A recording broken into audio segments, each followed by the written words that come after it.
morning, this is JHS Weekly. I am Darren Zustiak. And I'm Jameson Lane. If you think the lunchroom looks a little crowded this year, then you're all right.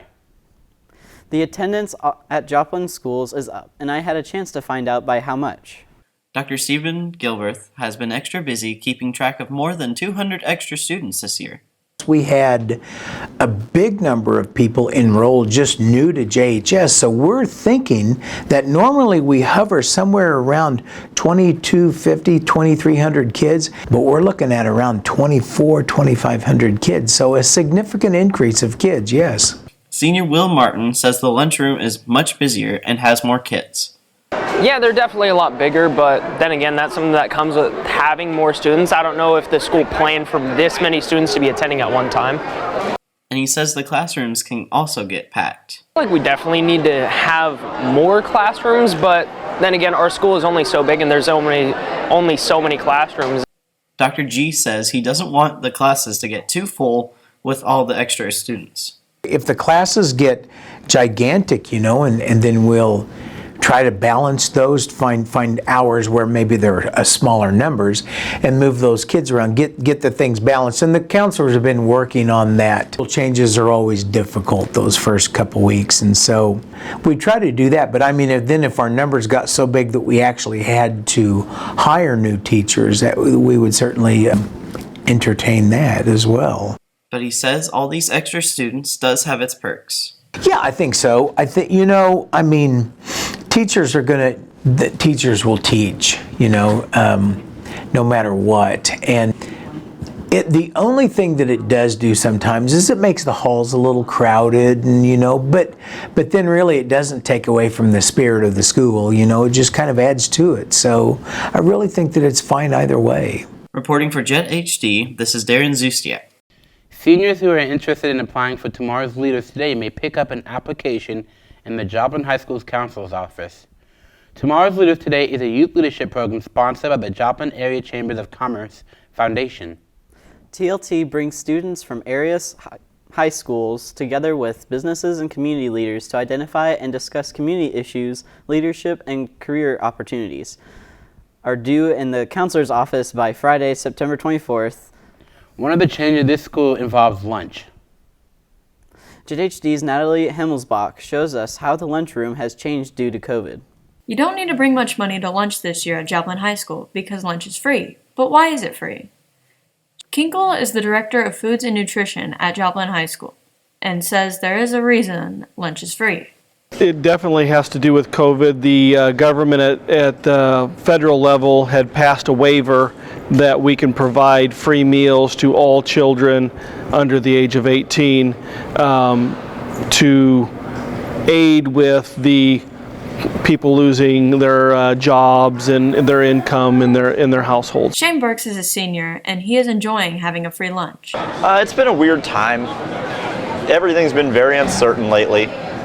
And some people have been laid off recently or have been laid off from the start, or maybe their jobs shut down or they can't afford it. After this year, lunch will go back to being $2.20 or 40 cents for reduced lunch.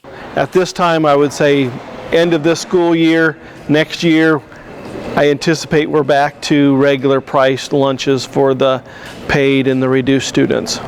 But some students think about what school would be like if lunch continued to be free past this year. And if they can find a way to do it and still keep some semblance of quality, I think it's absolutely worth continuing to do because, there might be people that rely on this. School lunch is a thing some students depend on, and free lunch lets them keep some money in their pocket. That helps those kids who can't afford it, and it kind of takes away at least some of the uncertainty that we have right now with people, where it's like, for all the things that we don't understand and for all the things that don't make sense and for all the things people are uncertain about, at least you don't have to be uncertain about having at least one meal in your day to keep you going. Reporting in Joplin, this is Natalie Himmelsbach, reporting for JETHD. The Gay Straight Alliance meeting will be held in Ms. Trotnick's room every first and third Thursday at 7:50 a.m. Please email Ashley Trotnick at Joplin Schools if you have any questions. With masks going out of mandatory fashion, the way people think about and use them have also changed. JETHD Gia Jordan talks to students on why some wear masks and others don't. Senior Gabriel Alvarez has decided to wear masks this year, even though it's not mandatory. Well, I choose to wear masks because it's for personally like my safety and like home. I mean, I know a lot of people have like different like ideals of why we shouldn't and why we should, but like I personally just do it for my safety, considering that we're in a pandemic still and like the surges and everything. Ethan Bentz is on the other side of the mask and is not wearing one this year. I'd say it's up to the individual person. Overall, I'd say that we've reached the point where they're not needed anymore, but they were at one point. Now there's so many vaccinated people, I feel like the majority don't have to worry about it, so masks should be an option. Masks have been such a major part of life for the past year, so even with it being optional, some still think they should be mandatory. Well, I think people should wear masks whether they're vaccinated or not vaccinated, just for the point of like herd immunity, so like, you know, just help everybody else and stuff, because it has done good to people more than it does like harm. But like other than that, like you have your right to wear one or not, but I think people should, everybody should, except children, little ones, because, you know. I've seen some people wear masks, and the first, like, once I realized that there's not gonna be any more masks this school year, and I saw people still wearing masks, I was like, why are they still doing that? They know they don't have to do it anymore. But I guess if there's ever like COVID-20, then I'm fine with going back to masks if I have to. But I feel like I don't have anything more to worry about. Yeah, I'm a healthy, athletic teenage boy. Although some think the masks are for the betterment of the community, others don't feel the same. Whichever way you lean on this issue, try to be safe. Reporting for JETHD, I'm Gia Jordan. It's time to sign up for FBLA and DCA. FBLA and DCA are $20 each. Silver Dollar City for paid members is Wednesday, October 6, 2021.